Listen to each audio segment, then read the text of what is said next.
Hello and welcome to Frontrunner Motorsport and the next first round battle in the greatest touring car driver ever super tournament. We have another two legends of tin top racing going against each other today, with British touring car legend Matt Neal taking on the Swedish dynamo that is Mattias Ekstrom. If you haven't already, go back to the previous episodes of this tournament, link to the playlist in the description.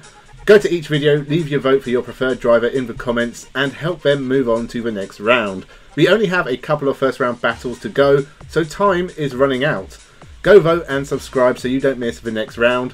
So as always, I will lay down an argument for both drivers and you watch the video and then leave a comment with either the driver's name or include a reason if you really want to. The driver with the most votes wins. Simple. Easier than voting for your local corrupt politician. So with that, let's settle down and begin with Matt Neal and his incredibly long legacy in the British Touring Car Championship. Matt Neal comes from a racing family. Father Steve Neal even raced in the British touring cars back in the 60s, and it's the family team, Team Dynamics, that Matt Neal would spend the majority of his career with. He began in the BTCC back in 1991 with a couple of appearances in a BMW M3, but had his first full campaign in 1992 as an independent. Matt Neal was not fighting for outright race wins, but he was competitive and only just fell short of the independent crown, losing out to James Kay. In 1993 he moved to a BMW 318i and won his first independent title before moving to Mazda Works team for 1994. The car was not competitive and Matt Neal's season was cut short after contact with Chris Goodwin and teammate David Leslie saw Neal rolling down Silverstone, getting injured and shelved for the rest of 1994. He returned in 1995 with a Ford Mondeo, again in the independents, and took the crown a second time. He missed half of 1996 and the Ford Mondeo was not competitive in the independents class in 1997, but he'd make a good move later in the year when he switched to the Nissan Primera. In 1998 he lost out in the independent stakes to Tommy Rustad, but that was because Matt Neal was mixing it with the works cars. He often got punted out but managed to grab a few top 5 finishes along the way. In 1999 Matt Neal dominated the independents class to take his third independent title. He also took a race win, the first time an independent had taken an outright race win in the 2-litre era. He netted a big paycheck, finished inside the top 10 in the overall standings, and he'd match those performances in 2000.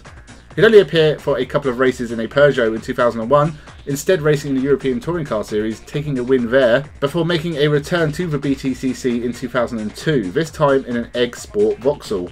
And he'd have his best season yet, taking 3 wins and finishing 3rd overall.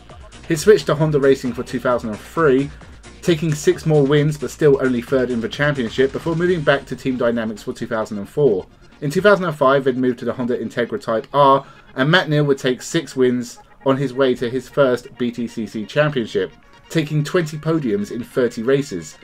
He'd successfully defended his championship in 2006, taking another 8 wins along the way, and in 2007 Team Dynamics switched to the Honda Civic. In my mind, one of the ugliest cars ever, and Matt Neal only took 1 win. Jumping to VX Racing and a Vauxhall for 2008, he'd take a win in both 2008 and 2009, before heading back to Honda in 2010, and he'd stay with them for the next 10 years.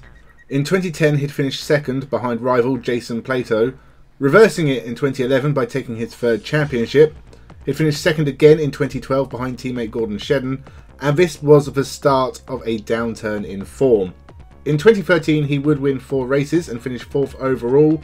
2014 he was 8th, 2015 3rd, 2016 he was 6th, 2017 he was 7th, before dropping to 9th overall in 2018. He did win 2 races and these were the last 2 races he won.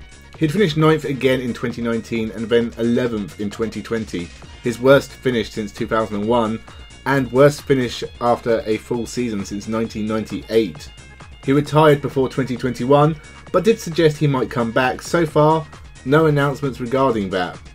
2021 was the first time he wasn't on the grid at all for 30 years. If his career is over, then he has had more races in the British touring cars than anyone. 719 starts is a huge number, and his 63 wins is the 2nd highest behind Jason Plato. 3 championships as well as 6 independent championships, a record in the BTCC, makes him one of the most decorated BTCC drivers ever. He made a couple of appearances in DTM in 1993 as well as finishing 2nd at Bathurst in 1998. This much success, even in one series, is definitely a good argument to get through to round 2 of this tournament. But is Matt Neal better than Swedish legend Mattias Ekstrom? We all know the greatest success of his career. He was Renault 5 Sweden Junior Champion in 1996. Apart from that, he first began in real car racing in the Swedish touring cars in 1997, taking 4 wins and finishing second in the championship in a Volvo. He stayed in the series for 1998, but his Ford was nowhere near as good as the Volvo, and in 1999 he moved to Kristoffersen Motorsport and an Audi, and won the Swedish Championship, as well as taking his first steps into Europe in the Super Tourenwagen Cup. He'd take part in his final Swedish Touring Car Championship in 2000, taking 3 wins and finishing 3rd overall. In 2001 he'd moved to the DTM for Apps Sportline and took his first wins in the series in 2002. 2003 was winless, but in 2004 he'd take 4 wins and his first DTM trophy. He finished as runner-up in 2005 behind Gary Paffett and struggled in 2006, taking 1 win and finishing 8th overall. In 2007 he would only take 1 win all year, the first round at Hockenheim, but 6 more podiums that year from the remaining 9 races was enough to take his second DTM crown.